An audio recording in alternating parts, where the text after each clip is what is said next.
Lepo pozdravljene, spoštovane gledalke, cenjeni gledalci. V Demokratični stranki upokojencev Slovenije je zadnje čase kar precej burno. Kaj se dogaja, kakšni so načrti, bo v oddaji Dober večer gospod predsednik povedal predsednik stranke Ljubo Jasnič. Lep dober večer tudi vam. Enako tudi vam. Večina vas najbrž še vedno bolj pozna kot po vaši dejavnosti v športu, zlasti v smučarskih skokih in nordijski kombinaciji. Pa vendar član stranke ste že kar precej časa in bili ste že tudi generalni sekretar stranke Desus, kaj ne? Ja, prav ugotavljate. V športu sem predvsem v smučarski zvezi od leta 1974, ko se je začela novo postavljati. Pravzaprav sem vse funkcije, ki jih je ta zveza ali pa imela, razen predsednika zveze seveda upravljal in to z velikim veseljem. Najbolj vesel sem pa bil, ko sem vodil za skoke in nordijsko kombinacijo zbor in to od leta 1995, ko sem prenehal biti generalni sekretar v Planici, tako da sem nekako stalno povezan s tem zimskim športom, predvsem za skoki, in moram reči, da sem bil najlepše trenutke pravzaprav v življenju doživel za skakalkami, skakalci, za vzponom, ki smo ga imeli, z vsemi medaljami, kristalnimi globusi, da ne naštevam vseh ostalih medalj, ki so jih dekleta in fantje na svetovnih prizoriščih pridobili. Seveda sem z velikim veseljem bil tudi v Planici. To je za mene najlepša dolina na svetu. Obiskal sem vse skakalnice v svetu in moram reči, da ko prideš v Planico, je to neka druga zgodba. Vidiš pristrčnost, vidiš kulturo športa, vse od leta 1934, vse 100-metrske znamke pravzaprav so padle v Planici in 100 in 200 metrov. Upamo, da bo nekoč padla tudi 300, verjetno jaz ne bom dočakal, ampak v to smer pač skoke grejo. Tako da, kar se športa tiče, imam res lepe spomine in kar malo težko mi je bilo, ko sem se odločil, da prevzamem stranko letos junija meseca, oziroma sem kandidiral na kongresu, med 3 kandidati zmagal. In zapustiti podotik, se pravi Smučarsko zvezo Slovenije, je bilo kar malo težko. Predvsem se pa posloviti od tistih, ki smo bili leta in leta skupaj. Bili ste pa že generalni sekretar stranke? Bil sem generalni sekretar stranke od leta 2010 do 2013, takrat me je takratni predsednik Erjavec povabil, če bi hotel kandidirati. Jaz sem dal pristanek, bil sem izvoljen. 3 leta dobrega, težkega dela, ker stranka ni bila v najboljši kondiciji, približno tam nekje, kjer smo danes. No, po 3 letih so se razšla, jaz sem šel svojo pot, še bolj sem se zakopal, da tako rečem, narekovaju v šport. On je pač šel svojo pot predsednika, ministrov in tako naprej. No, bova o sami stranki še marsikaj povedala. Mogoče je prav izpostaviti eno dejstvo, da je že skoraj tretjina prebivalcev Slovenije sodi v tako imenovano 3. generacijo, ne? Kar je dobro, da se življenjska doba podaljšuje, malo manj dobro je, da je premalo rojstev, ampak vendarle, to je veliko državljank in državljanov, kaj ne? Ja, preko 600 000. S tem, da jih je organiziranih v Zvezi društev upokojencev, se pravi v društvih upokojencev po Sloveniji nekaj čez 200 000. Bom rekel, veliko število, predvsem to država občuti, ko je treba izplačati penzije na koncu meseca, ne. Ampak treba je vedeti na drugi strani, da so te generacije tudi prinesle marsikaj tej državi, ne. Zgradile to državo od industrije do stavb in tako naprej, do stanovanj, in danes pravzaprav bi bilo najlepše, če bi lahko vsi v miru to svojo starost, to 3. življenjsko obdobje tudi nekako normalno preživeli, da ne rečem kaj drugega, da se pravi, da imajo streho, da imajo kurjavo, da imajo prehrano in da imajo tudi prosti čas. Vendar temu ni tako, zelo različne so razmere po Sloveniji. Pokojnine so od prvotnih približno 80% odmere prišle zdaj na 57%. Življenje se vsak dan draži. Vidimo, da se vsak dan pojavlja neke nove cene, ko dnevnik pogledaš, vidiš pravzaprav kam drvimo. Medtem ko pokojnine pač nekaj dodatkov je bilo, nekaj se usklajuje, ampak ne grejo v štric vsemu temu. Zdaj smo tukaj priče, da se bo kurjava podražila, da se goriva dražijo in tako naprej, tako da zaostajamo, ne, in vedno več je takih, ki bojo to občutili. Večkrat poudarite oziroma lahko tudi slišimo, ko pravite, da pokojnine so zaslužene, da to ni neka socialna pomoč ali pa podpora. Tako je. Nažalost se je s tem zaslužkom malo ravnalo grdo, ne? Ja, včasih je bila blagajna, pokojninska blagajna bila kar bogata, ne. Zdaj, kam je vse šel denar, ne, z te pokojninske blagajne, predvsem takrat, ko so še samoupravne interesne skupnosti, je zdaj drugo vprašanje, ampak tistega, ker ni pač je zgodovina, ne, in obuješ lahko samo spomine, ne. Problem je zdaj, v tem času, koliko časa bojo te pokojnine vzdržne, glede na veliko upokojevanje. Največji val smo imeli 90-ih let, ne, ko se je spremenil družbeni sistem, in smo ogromno ljudi enostavno poslali v pokoj, tudi tiste, za katere se nismo strinjali, da so tam, kjer so bili, ne. To gre predvsem za državne uslužbence, za policijo, vojsko in tako naprej, ne. Tako da kako zdaj pride do tega, ne? Veste sami, da je nekaj poskusov bilo od demografskega sklada naprej, ne? Ampak nekaj je to, zdaj gre z levega, z desnega žepa, ne? Toliko milijard je treba preskrbeti za to, da so upokojenci imajo vsaj tisto pokojnino, ki so jo zaslužili, ne? Tisti, ki smo delali več kot 40 let, pa 40 let je to nekako vzdržna zgodba, ne? Tisto vse, kar je pa manj, je pa že kar malo vprašljivo. No, tudi stranka Desus je letos praznovala 30-letnico. Se pravi, da ste nastali takrat z novim družbenim sistemom, da ste se takoj politično organizirali. Takrat so bile kar razprave, zakaj bi pač en del državljanov pa imel svojo politično stranko. Kako se spominjate morda takrat tistih časov oziroma kako ocenjujete zdaj ta 30-letni razvoj, če govoriva o delu stranke? Ja, Društvo upokojencev v Mariboru se je prvo organiziralo. Dekleta in fantje gor so začutili, da bo treba v tem novem družbenem sistemu imeti neko zaščito tudi za upokojence. Bali so se namreč, da nobena stranka ne bo hotela kaj dosti se z njimi ukvarjati. To ni aktivno prebivalstvo več, tako rekoč, ne. In rabi pa, tako kot sva prej rekla, pokojnine, rabi neko zaščito, rabi ogromno zaščite za zdravstvo, za socialo in tako naprej. In so se organizirali najprej kot društvo upokojencev, potem so to spremenili v stranko in na koncu je ta stranka ratala za celotni republiški nivo. V Ljubljani se je zgodba potem začela in je nekako rasla, od začetka je ta stvar šla zelo navzgor. Bilo je veliko kritik, tako kot ste omenila, ne, zakaj pa upokojenci svojo stranko, ne, ampak mislim, da je bila takrat ta stvar zelo dobro zapeljana. Je to neka generacija, ki ni preveč interesantna za ostale stranke. Vse tja približno do leta 2008-2009, ne. Potem je pa stvar začela malo usihati, ne. Gre tudi za to, ali je generacija, ki vodi stranko, ne, ali pa bom rekel, predvsem na terenu vodi stranko, ne, občinske odbore in tako naprej, aktivna, voljna delati, ne, ali pa potem z leti ta stvar začne popuščati, ne.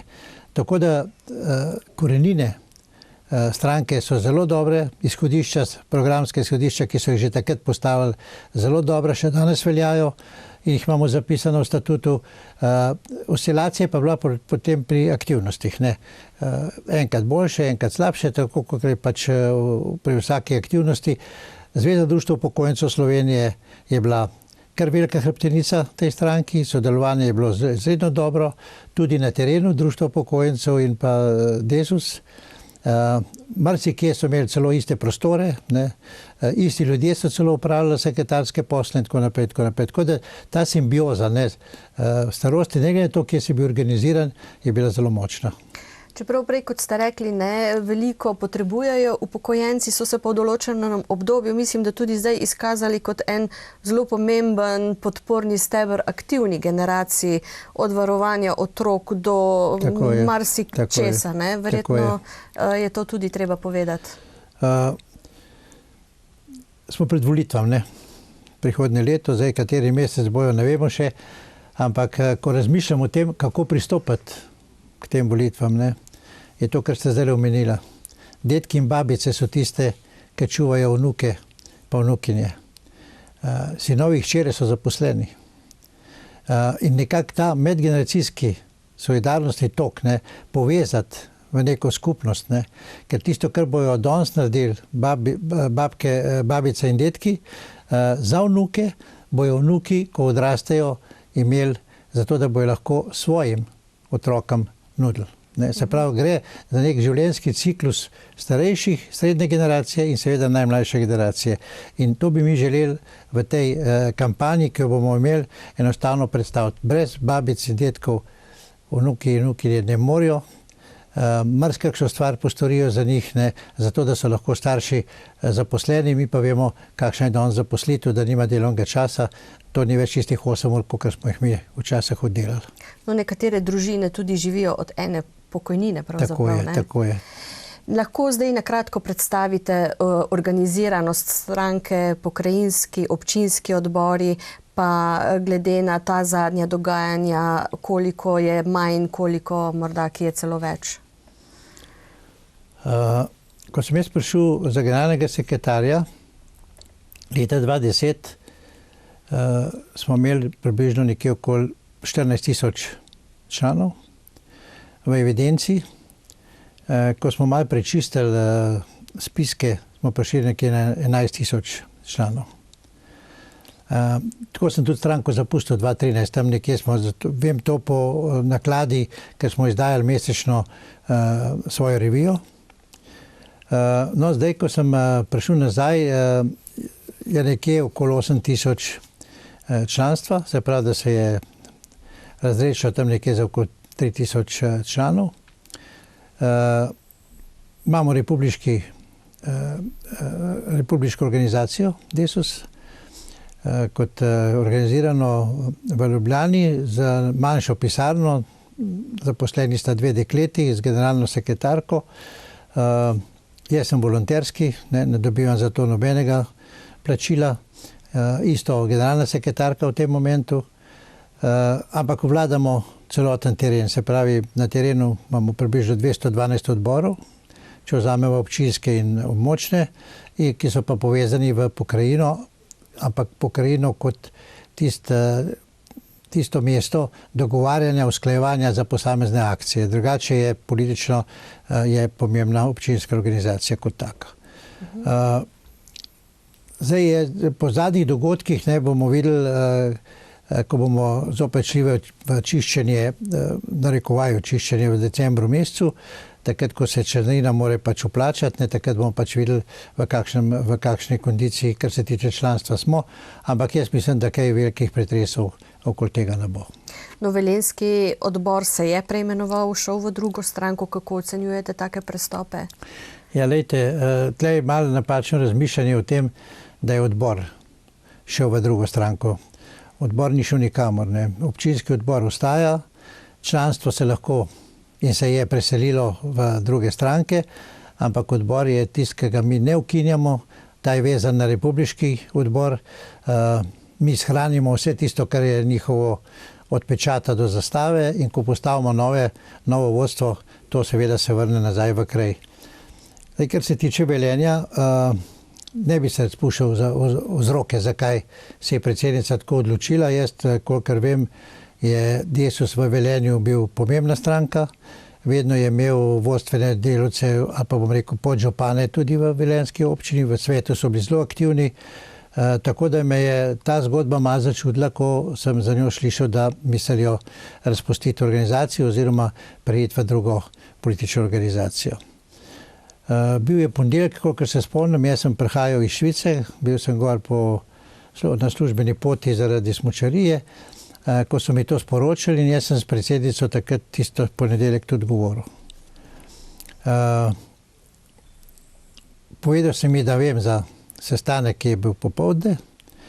Ponudil sem se, da pridem na ta sestanek, zato da pove vsak svojo plat, da vidimo sploh, zakaj se gre, ker razlogov nisem poznal, ne, ker je to padlo kot jabolko z drevesa naenkrat, ne. Vendar mi ni dovolila priti na sestanek, ne. To moram jasno, odkrito povedati. Rekel sem, da bom prišel kljub temu in rekel, da ne morem, ker nisem vabljen. Se pravi, ni povabila in če nimaš vabila, ne boš mogel iti v dvorano, se pravi, da boš hodil za ston, ne, prav imamo taka navodila tudi tisti, ki so na vhodu in jaz sem potem seveda se odločil, da ne grem. Na silo se ne grem, je pa malo čudno, če tako pogledava, da recimo predsednik občinske organizacije ne dovoli predsedniku Desusa, da pride na nek sestanek. Mi smo demokratična organizacija, naši sestanki so odprti, lahko pride kdorkoli, ni nobenega problema, kar se tega tiče in takšno dejanje je dalo vedeti, ne, da se zadaj dogajajo neke druge čudne stvari, v katerih pa vodstvo ni bilo obveščeno. Mi smo dobili odstopne izjave. Ne. Zgodi se isto takrat v tistem času, približno to v Kočevju, na Brezovci, v Logatcu, Šmartno ob Paki, Šoštanj, ne, ampak moram reči, da posod teh preklicev članstva, tisto uradnega papirja od posameznega člana nismo dobili. Ne. Nekaj smo jih dobili, vse pa ne. Ne. Tako da je dejansko vprašanje zdaj, kaj se je dogajalo in zakaj tega potem ni bilo tudi poslano na republiški nivo. Kakšni so bili razlogi za to, da se je to zgodilo, ne vem. Vse, kar sem slišal, je bil razlog, da smo šli v vlado, kateri načeluje SDS, ne, s predsednikom Janšo na čelu in da oni za to našo poslansko skupino, ki je v tem parlamentu delala tudi za seveda v zgodbah ali pa bom rekel tako v programu vlade, kakršen je bil, čeprav dogovor je bil pred mano dogovorjen, da bojo konstruktivna opozicija, da se pač za to logiko tukaj v Velenju niso strinjali.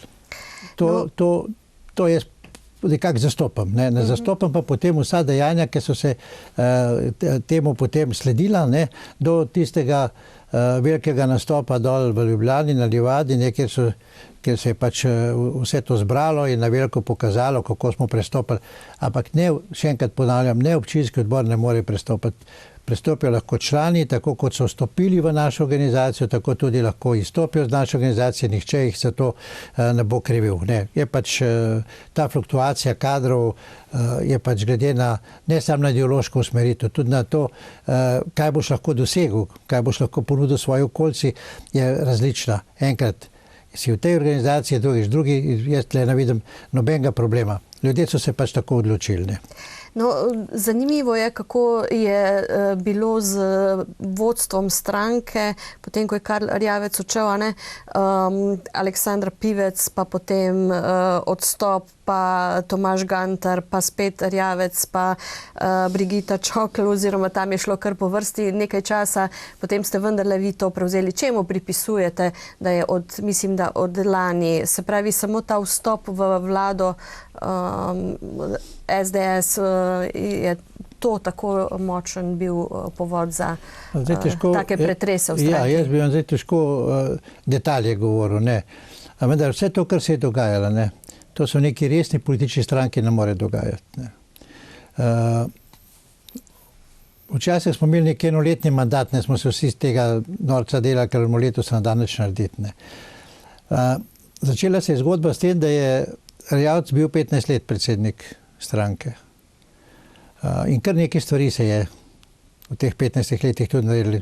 Bil sem jaz 3 leta oziroma 4 leta skoraj zraven in vem, kako smo tisto od leta 2010 pa do 2013 na terenu garali, naredili tisoče in tisoče kilometrov in rezultat tega je bil potem vstop v parlament z 10 poslanci leta 2014, kar je bil po moje zelo velik dosežek Desusa kot takega. Ne.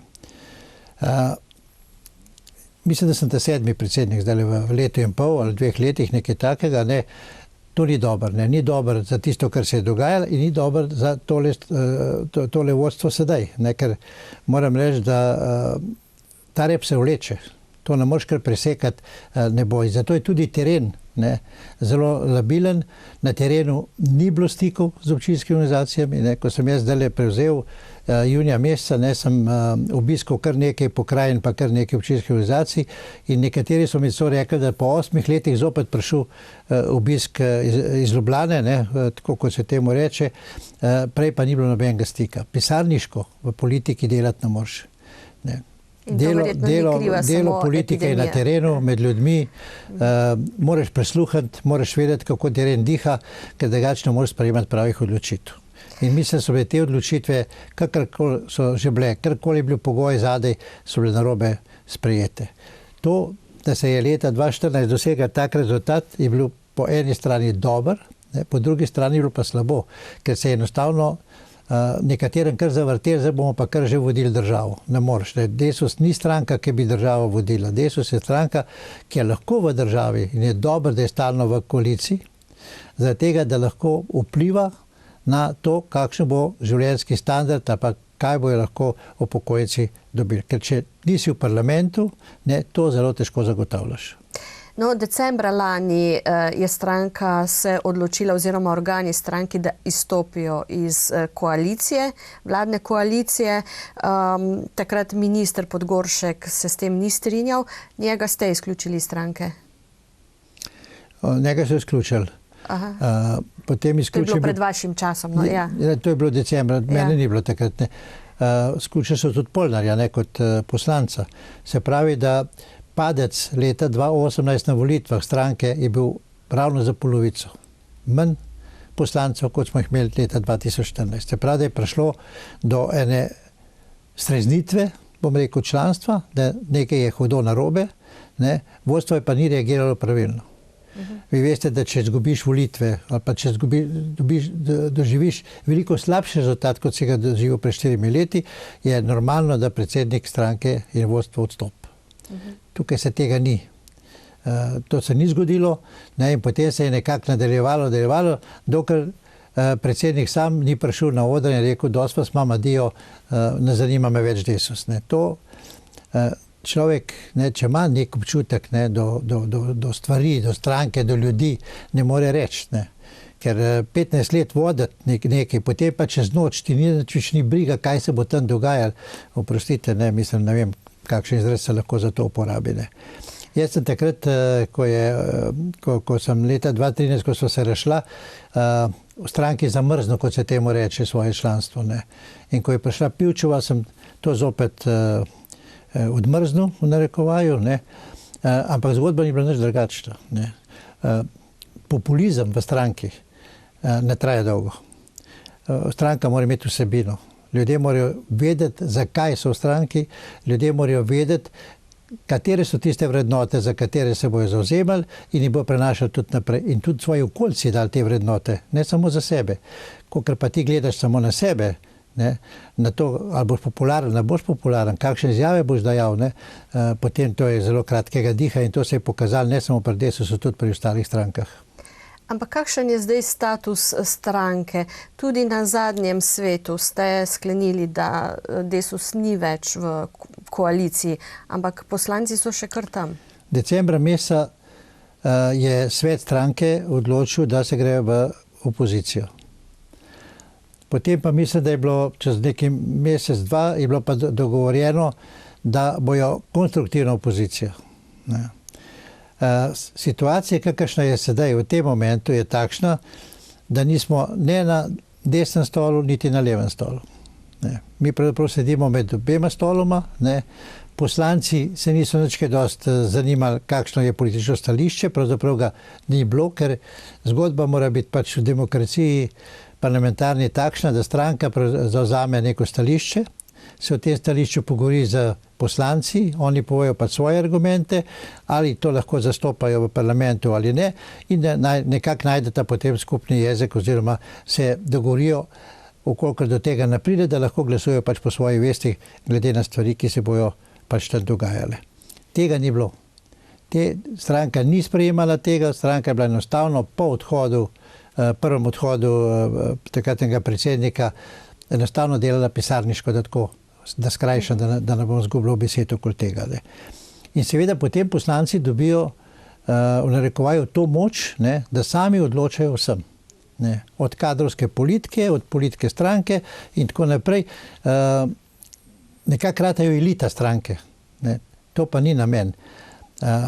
Zgubi se ta vest, ne, ko stranka, takrat, ko gre na volitve in ko predlaga ljudi, kandidate za parlament ali državni zbor ali pa v občinskih volitvah in tako naprej, ne, takrat mora pač vedeti, da bo imela neko kadrovsko politiko, ki bo zdržala celoten mandat. Tukaj te kadrovske politike očitno ni bilo ali pa je bila zgrešena in ko poslanci enkrat pride v parlament, je on samostojen, njega so izvolili ljudje. Odpoklic ni možen. Tako je. Ne, odpoklic ni možen zamenjava in tako naprej, to, kar se vse sliši lahko, ne, zakaj se pa nas zamenjajo, zakaj pa ne odstranite in tako naprej. To ni več možno. Poslanci so voljeni od ljudstva in so zastopniki ljudstva, ne stranke več takrat. Ne. Zdaj pa, stvar je pa zdaj pripadnosti delovanja stranke, vodstva stranke, ali imajo to, ali so sinhroni z njimi, ali se zastopijo, ne zastopijo, ali lahko delajo, ali ne morajo delati. Tukaj v tem primeru je prišlo do tega, da je bil ta padec potem leta 2014 takšen, oziroma 2008 takšen, kot je bil, tako kot sem rekel, ne. In potem čez noč, ne, gremo iz koalicije, čeprav smo to sprejeli, da bomo v koaliciji, čez noč gremo ven. Ne. In potem tudi poslanci enostavno več ne vejo, kam sodijo. Ampak kaj vam zdaj rečejo, stike verjetno imate? Rečejo, da nismo netečni myš. Ne. Jaz upam, da smo včerajšnjo sejo postavili saj na trde temelje, da bomo imeli za volitve, da bomo vedeli povedati terenu, kakšna stranka smo in zakaj se bomo tudi zavzemali v prihodnje. Ne. Da je to res, kar vam zdaj govorim, ne, je tipičen dokaz, ne, da te ni vabo niti KUL, ne, niti desna oziroma koalicijska stran, ne, tako da smo enostavno veseli v nekem medprostoru, imeli neka svoja stališča, kadar je bila pač možnost tudi objavili. Zato sem tudi sklical klauzuro, zato da smo se na tej klauzuri zmenili med sabo, znotraj, interno, ne, kam pravzaprav sodimo, ne, in mislim, da z včerajšnjimi sklepi, ki smo jih sprejeli z klauzure, ker klauzura sprejema stališča, ne, mislim, da smo se pozicionirali tam, ker je stranka začela, se pravi leva sredina, ne, z vsemi temi programskimi točkami, ki so bile korenine pravzaprav celotne stranke iz leta 90. Ampak ponovno ste pozvali k odstopu poslance? Ne. To ni moja vloga, ni moj namen. Poslance jaz ne morem poklicati v odstopu. Mi smo pač rekli, da ta vlada nima več podpore Desusa. Ne. Zdaj to, če prevedeva za poslance, pomeni, da imajo možnost glasovati po svoji vesti, kakor bojo pač glasovali, bojo glasovali. Še vedno ostajajo poslanska skupina Desus, ne.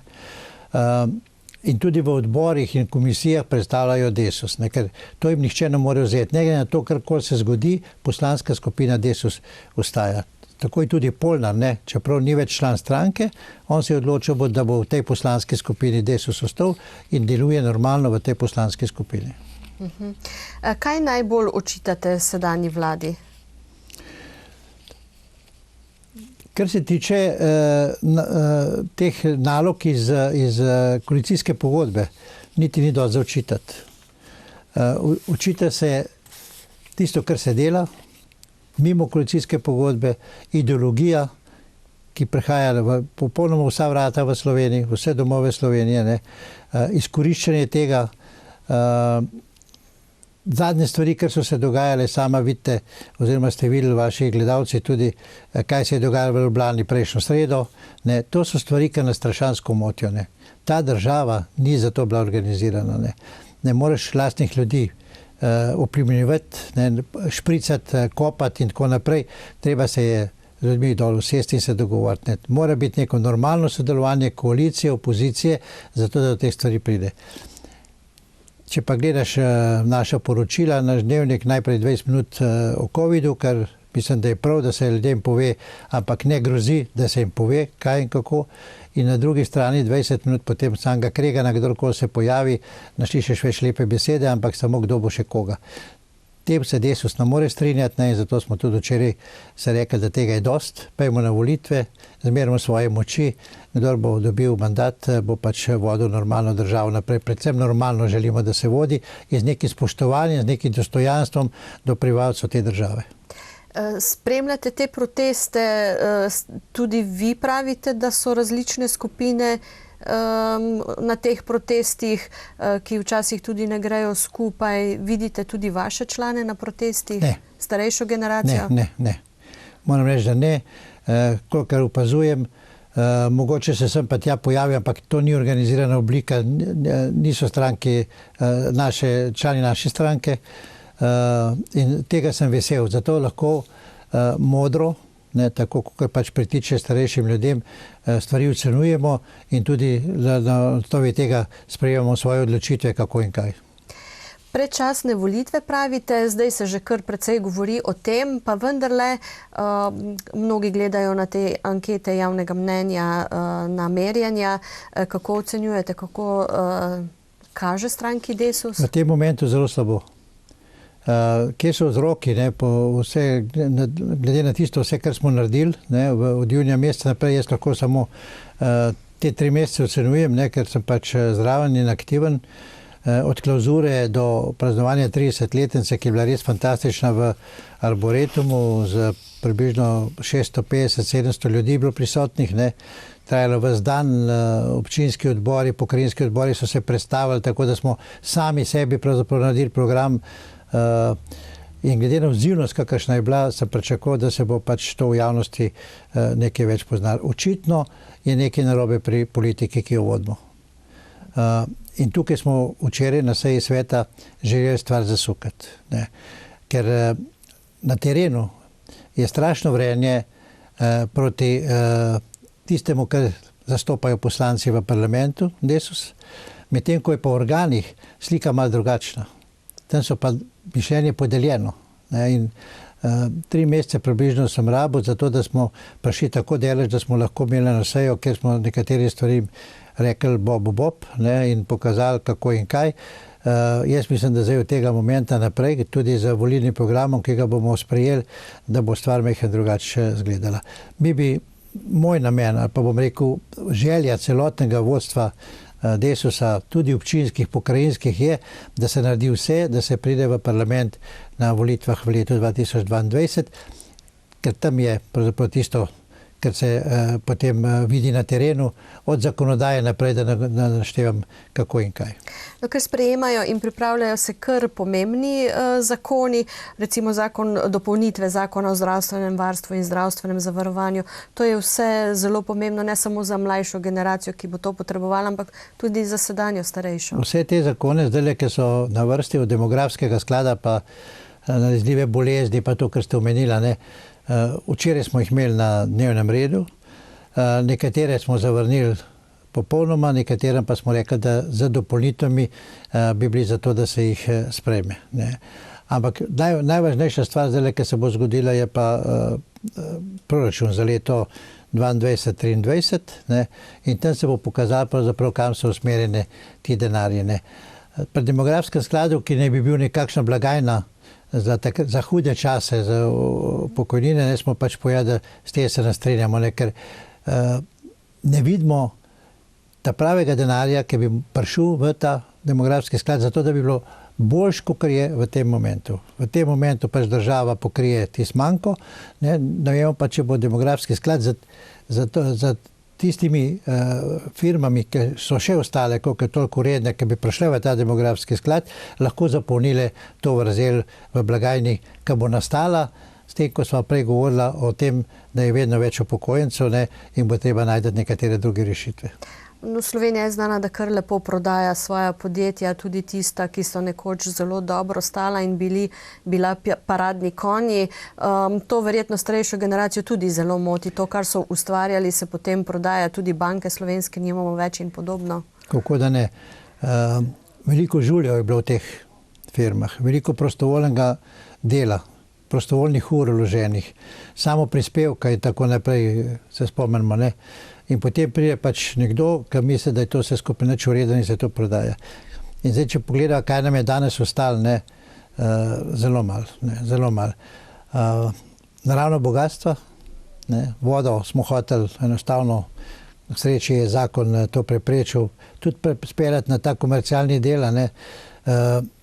Prodajali smo letališča, prodajali smo vse dobre firme, tiste, ki so imele vrednost. Ne. Se tujec se zanima za tisto firmo, ki mu prinaša dobiček, ne za tisto, ki ima zgubo, ne, normalno. Ne. Ampak s tem smo osiromašili slovensko pokrajino, kar se tiče dobrih družb, ne, kar pa za mene, ker sem iz fabrike, iz Seniške pravzaprav izšel in prišel v politiko v Ljubljano, srce zabolo, ko sem videl, da so recimo samo železarno na Lesicah kupili Rusi, ker ravno tako dobro delajo, ker poznam, kakšni delavci so tam in kakšni strokovnjaki, pa to velja za vse firme v Sloveniji. Se lahko na prste eno roke naštejemo, kaj nam je še ostalo, in to, kar je ostalo, ne bi v tem demografskem skladu igrali neko glavno vlogo. 8 milijard ne bi bilo tam približno tega denarja, ker je pa veliko premalo, da tudi oplemenititi ne moreš, ne.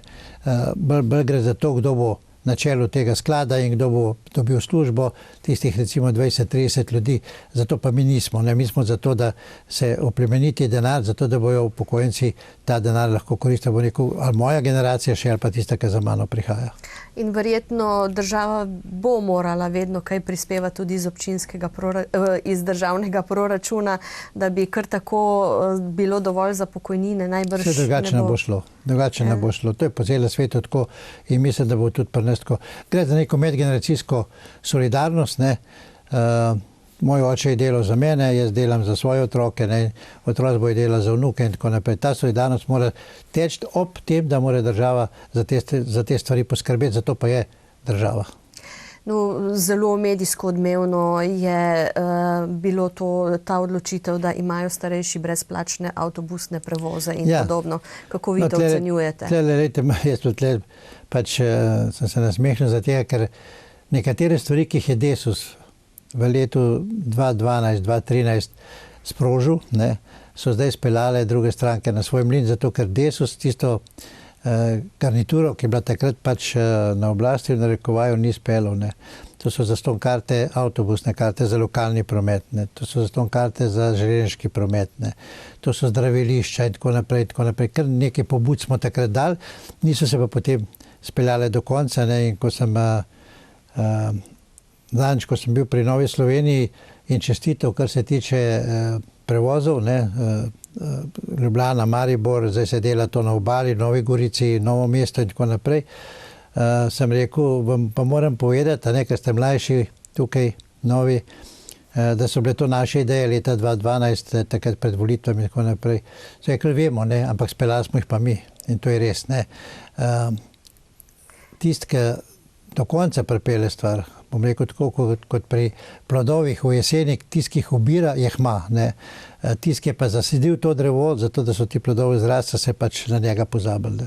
No, tudi kar se tiče gradnje domov upokojencev ali pa boljših prostorov in tega, tudi to je precej zaspalo in je tudi povzročilo zdaj to COVID krizo v domovih za starejše. Poglejte, 15 let se ni zgradil niti en dom v Sloveniji, ne. In jaz mislim, da bi tle morala biti stranka Desus tista, ki bi bila vodilna. Jaz pravim, da je naravno ministrstvo za stranko Desus je ministrstvo za delo, družino in socialne zadeve. Ne zunanje ministrstvo in ne obrambno ministrstvo. Tam se dogajajo stvari, ki se tičejo starejših. Od sociale, zdravstva, domov za starejših in tako naprej in tako naprej. Domovi za starejši so zastareli. To je bila gradnja, takrat pač kakršna je bila. Ta bolezen, pandemija, ki se je pojavila, se je točno pokazala, kje so bile vse slabosti teh domov. Isti vhodi, isti izhodi, ne, se pravi, ista pot, ne. Iz sobe nisi mogel nikamor drugam, dvoje, troje v sobi, kar je bilo zopet slabo in tako naprej in tako naprej. Primeri v svetu, ne, Nizozemska, recimo Švedska in tako predvsem skandinavske dežele imajo to veliko na višjem nivoju. Jaz pravim, da človek, ki gre v penzijo, ne, ki je upokojen, ima ravno tako pravico, do bivalnega prostora, kot ga je imel takrat, ko je bil še delovno aktiven. Se pravi, če želi svojo sobo, mora svojo sobo imeti. Če želi takšno prehrano, mora takšno prehrano imeti. Če želi zdravstvo, da je na nivoju, mora takšno zdravstvo imeti. V tem času pandemije smo pa videli, da je bilo največ žrtev med starejšimi in to v domovih za starejše. Sami veste, tukaj na Štajerskem od Šmarja pri Jelšah in še kakšen drug dom so bile velike katastrofe, ne, začetka. Ne. Potem gradnja sama domov kot taka, ne, če vzamemo samo dom v Mariboru, ne, Danice Vogrinec, ne, to je večnastropna hiša. Ne. Preden prideš dol, ne, da se karkoli zgodi, jaz se sam bojim, kaj bi se v tem primeru zgodilo. Danes se gradijo domovi kot satovje. Se pravi, vsak ima svoj bivalni prostor, tako kot da je doma. Če je toliko še premoči in če želi, ima še lahko tudi v garaži kakšen avto, da se lahko kam odpelje. Enostavno pride takrat noter, kot želi priti, v skrbo takšno, kot želi priti in tako naprej. Pri nas je že problem same cene. In to, kar se zdaj dela, ne, preko Ministrstva za delo, družino, socialne zadeve, ko je šlo nov razpis za domove. Ne, in ko gledam, kdo se je vse prijavil, v glavnem so privatniki, ali pa so tujci, tisti, ki čakajo iz tega doma dobiček. Ne. Dom kot takšen, če želiš, da normalno posluje, da daje normalne usluge, ne more imeti dobiček. To ne more biti dobičkonosna organizacija, ampak očitno je v tej kapitalističnem svetu tudi dom za starejše postal kapitalistična dobrina. No, ravno sem vas hotela vprašati, kako se temu izogniti, ne? Ker vsi bomo starejši ali smo, vse čaka nekaj takega, ne? In kar zamahniti z roko, sej to ni naš problem. Ne, je naš problem.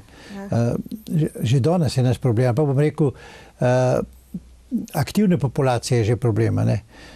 Ker ko se ti nekaj zgodi, pravzaprav vidiš, ne, kakšno organizacijo imaš. Ne. Že recimo, da si nogo zlomiš, ne, pa da stanuješ v neki stavbeni zgradi, ki nima lifta, ne, je že velik problem, kako pride gore. Kaj šele, da si bolan, ne, in da nimaš neke postrežbe. Ne.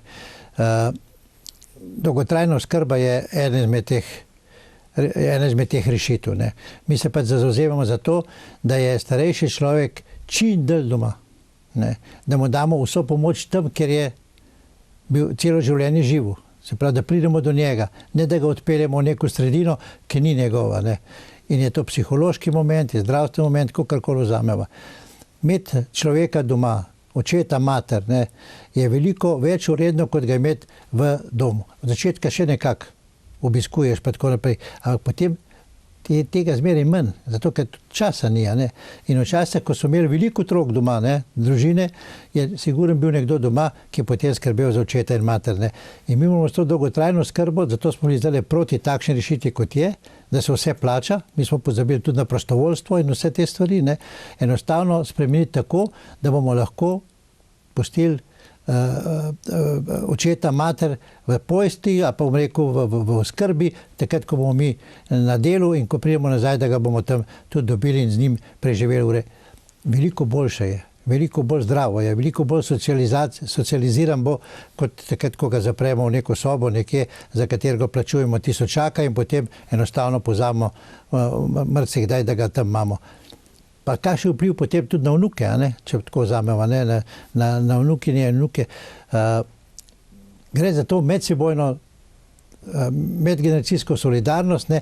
Kjer mora biti ta družina, dokler je pač možno skupaj. Ko je pač bolan, je pač to druga zgodba. Mi so pa kar misli, da ko greš enkrat v pokoj, ne, čez par let, ne, pa pojdi v dom, pa boš tam, tako, ne gre to tako. Ne.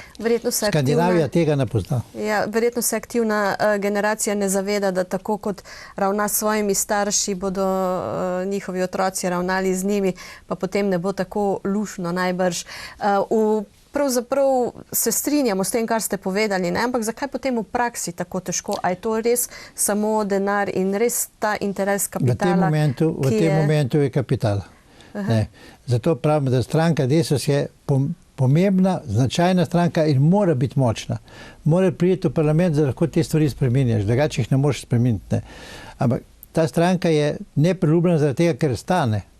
Ne. Že skozi penzije stane, kaj še skozi druge aktivnosti, kaj hočeš pridobiti. Od rekreacije, do kulture, konc koncev, ne. Zakaj pa, a starejši človek nima pravice iti v opero ali pa v gledališče, ampak ne zato, da bo dal tam 100-200 evrov za vstopenco, ne, tako, to spet ne gre, ne. Se pravi, marsikaj bi bilo treba zasukati, marsikaj. Mi smo nekatere stvari, tako kot na vseh drugih področjih, ne, tudi na tem področju starejše generacije enostavno spustili z rok, ne. In danes je kapital, ni v kapitalu vse, ne.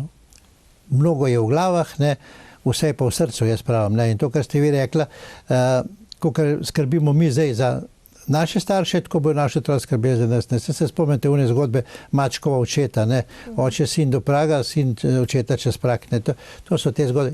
Ne smemo tega dovoliti. Ne. To je ta država v predvojnem času že poznala. Ne. To, kaj se zgodi, ko ni te skrbi za starejšo generacijo. Ne. No, eden od očitkov je tudi, da bi Desus lahko v vseh teh letih poskrbel, da bi bile pokojnine vendarle višje, odmerna stopnja se znižuje. Ne. Mislite, da bi tu lahko bili bolj uspešni? Ja, naše stališče je, da bi mogla priti odmerni stopni višje. A ne. Medtem kot v tej koaliciji zdaj ne moram glih reči, da pokojnine so kaj nazadvale. Ne. Je bilo kar nekaj priboljškov danih, zdaj iz kakšnih nagibov, iz kakšnih namenov je pač druga zgodba, ampak tega, kar dobi denar v žep, ne zanima pravzaprav, ne, z katerega konca je prišel dobro, da je prišel. A ne. Če bi se ta stopnja vzigrala, ne, saj za kakšnih 5 do 10 točk, ne bi bilo veliko boljše. Naša zahteva zdaj je, da se izplača ob vseh teh dodatkih, ki so bili izplačani ob tej pandemiji, ne, vsem, ne, da se tudi upokojencem da neka božičnica v višini 100 evrov. Ne, in za drugo leto smo včeraj sklenili na seji sveta, da bo predlog naš, da se dobi regres v višini 445 evrov, kar je tisti minimum od regresa, ne, če vsi ostali lahko dobijo, zakaj pa upokojenci tega ne bi dobili. Potem je pa še tretja zgodba zdaj v igri, to je pa poslanska zgodba, ki so vložili popravo krivic iz leta 2012, iz ZUJF-a se mi zdi, ne, v višini 3,5% pokojnine, ne, mesečne. Se pravi, če bi vse te tri stvari vzeli skupaj, ne, je to, kar bi Desus prispeval. Zdaj bo to vlada sprejela, ne bomo videli, ampak vlada je pa sama nekatere dodatke dala. Ne. Vem, da smo zdaj moški, ne vem, mislim, da samo moški smo dobili nek poračun v tem mesecu tudi, ne, tako da se te stvari ne more ravno reči, da se nič ni dal. Je pa vprašanje, a je za vse enako. Ne. Se pravi, spet ni, a ne, ker je tisti, ki ima višjo pokojnino, ne, je dobil več, ne, tisti, ki ima nižjo, je dobil manj. Ne, in tukaj se spomnim tudi predsednika Zveze društev upokojencev Slovenije, ki je rekel, da je to edino pravilno. Ne. Prav, če si več prispeval, ne, v blagajno, moraš tudi nekaj več dobiti. Ampak tako bom rekel, kar se pokojnine tiče, se strinjam z njim. Ne. Ampak pri dodatkih se pa ne strinjam. Ne. Z dodatki mi izboljšamo standard vsakega upokojenca. Tistega, ki ima manjšo pokojnino, tistega, ki ima pač višjo, ki si lahko marsikaj privošči že v tem momentu. Ne. Če bi do tega prišlo, da zvečamo to stopno, ne, da pridemo zopet na 63-65% odmere, ne, bi bila slika popolnoma drugačna. Moja teza je bila, ko sem še bil generalni sekretar in sem zato tudi zagovarjal na ministrstvu, zakaj ne bi imeli državne pokojnine, ne, tako imenovane, ne, tako po domače povem. Ne. Kar pomeni, država ti da, ko končaš delovno dobo, ne vem, na pamet bom zdaj rekel 400, 300, 400 evrov, ne, kar ti pripada vsak mesec, plus pokojnina, ne, in prideš zelo hitro, ki je približno 800, 900 do 1000 evrov, kar se tiče najnižjih. S tem, da bi mora potem vso socialno pomoč, ki pa zopet veže na sebe tisoče in tisoče ljudi, zato da se to sploh dela, ne, tisoče in tisoče izračunov, enostavno ukiniti in v tem pavšalu noter dati. Ne. Če bi do tega prišli, potem mi pridemo približno na take pokojnine, kot jih imajo v sosednjih državah, ne, in potem ne bi bilo tega problema. Ampak največji odpor takoj je bil znotraj tistih ljudi, ki to počnejo, ne, ker je pač to njihova zaposlitev. Ne. Ker verjetno imate tudi vi te podatke, da med najrevnejšimi so tudi ti upokojenci, ki skoraj že nimajo sredstev za preživljanje. Okoli 200 000 ne bi se ta številka že gibala. Ne? In včeraj, ko smo o tem razpravljali, sem zelo na glas povedal, ne? da nihče, ki ima delovno dobo, ki je šel v pokoj, ne bi smel ne zmrzvati, niti ne bi smel biti lačen. Ne. To bi moralo biti načelo neke socialne države, tako kot smo v ustavi zapisali, da smo socialna država. Zato bi morala država poskrbeti. Nihče ne more biti na ulici, nihče ne more biti lačen. Ali pa bom rekel, nihče ne sme biti izven toplega bivalnega okolja. Ne? Konec koncev, zima prihaja noter, ne? In v Ljubljani se te stvari, ki greš po ulici, kar dobro vidijo. Zdaj le prihaja težek čas za mnoge, tako je. Sploh, ker je kurjava in vse ostalo kar drago. Čeprav po drugi strani pa rečejo, živijo v velikih hišah, pa nočejo prodati in podobno. Nekaj je verjetno del našega karakterja, da smo bolj navezani na nepremičnino, nekaj je pa tudi, kam boš pa šel, a ne? Taki smo Slovenci, ne. Jaz poznam primere v Ljubljani, ko se stanuje v meščanskem stanovanju, velikem, v eni sobi. Tisto se ogreva, ne, tam se kuha, dela vse, gleda televizijo, jih je manj, da je tudi kavč noter, da se tam prespi, ne želi pa ta stanovanje nihče zapustiti. Sej po svoje je to, če me vprašate, tudi jaz popolnoma razumem. Celo življenje si bil v nekem prostoru, ne. Če bi mi lahko najdel nek modus vivendi, kako pri starejšem človeku mu pomagati, z njim sobivati, ne, pa da ti ljudje sprejmejo to pomoč, ne, potem je bila ta slika lahko že kar zelo hitro drugačne. Ne vem, kaj ne vam rečem. Težko je zastopati recimo, ko v neki hiši, ne, na obrobju Ljubljane ali pa v rekel po Štajerskem, po Dolenjskem in tako naprej, je stara ženica, ne, ki se res trudi, da tiste drva znosi in tako naprej, da pa nihče ni zraven, da bi pomagal ali pa da bi ona nekoga vzela. Karakter, to, kar ste rekla, Slovenca je pač takšen, kakor je. Ne. No, volitve vsekakor se bližajo, državnozborske, če rečem. Imate že vabila, pogovore drugih strank oziroma slišati je že kar, da kar veliko strank obljublja starejši generaciji marsikaj? Ja, očitno so zaslutili, ne, da so starejši ljudje, ne, rekel sem, da nas je preko 600 000, hvaležna volilna baza. Ne. To so tudi ljudje, ki grejo na volitve. Ne. Ker v anketah zasledite neopredeljeno mlajši tudi ne prihajajo in tako naprej. Ne. To pa je, imajo nek status volivca, ki je na volitvah prisoten. Ne. Neka obveza ali pa neka dolžnost, ne, tako se to čuti, da greš pač na volitve. Tudi prvi so na voliščih, so starejši ljudje in tako naprej. Ne. Druge stranke so to začutili. Predvsem ena je velika zaščitnica kar naenkrat nestarejših ljudi. Na drugi strani so pa to tiste, ki so jemale največ upokojencem, takrat, ko so bile na oblasti. Ne. Tako da jaz mislim, da bojo ljudje v teh soočenjih, ki jih bomo imeli, upam, da bomo zraven, malo kakšno stvar tudi povedali, ljudem nali čistega vina, okolikor teh podatkov nimajo. Ne. Jaz za sebe in za stranko, ki jo zdaj vodim trenutno, ne, lahko rečem, ne, da od te populacije starejših ljudi, razen da smo dajali, nismo imeli še nobene koristi. Koristi smo imeli v njihovem glasu, v tem, da so glasovali za Desus, zato so nam omogočili, da nas je bilo čim več v parlamentu, da smo lahko marsikakšen zakon, ki bi bil na njihovo škodo podrl, ali pa bom rekel marsikakšen zakon, ki mi je koristil, tudi spravil skozi. Kaj pa na lokalnih volitvah verjetno enako želite biti aktivni?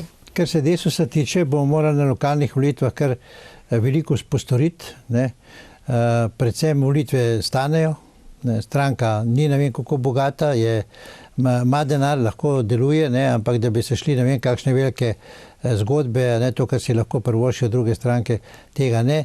Bomo pa zato bolj prisrčni, bomo bolj med ljudmi, ne, bomo obiskovali, bomo v kakšen golažu tudi kakšen kozarček spili za volivci, ampak na veliko prazno obljubljali ne bomo pa povedali, kakšna je situacija in kaj pomeni voliti eno stranko ali pa drugo stranko. No, rekli ste, da delate brez plačila kot predsednik stranke. Se pravi, da voditi takšno stranko je veliko breme, veliko osebnega angažmaja.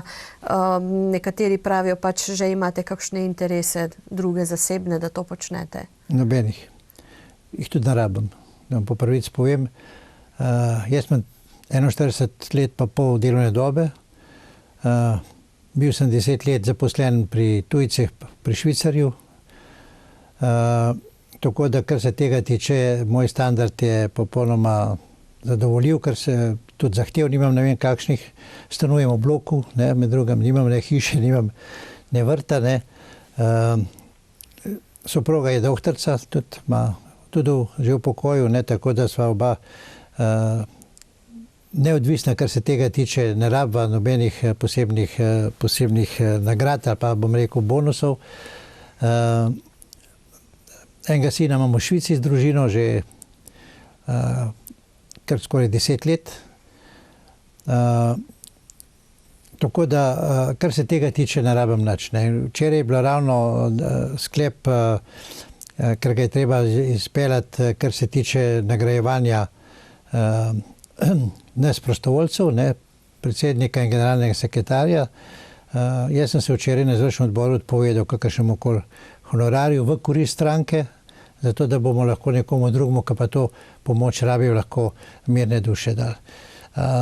Jaz se vozim z lastnim avtomobilom, nafto kupujem iz lastnega žepa, tako sem bil navajen prej, ker sem pri skokih delal, ker sem tudi delal prostovoljno, je pač ta denar, ki sem ga prej pustil za skoke, je pa zdaj šel pač v program Desusa, da tako rečem, v program, v tisto, kar jaz rabim. No.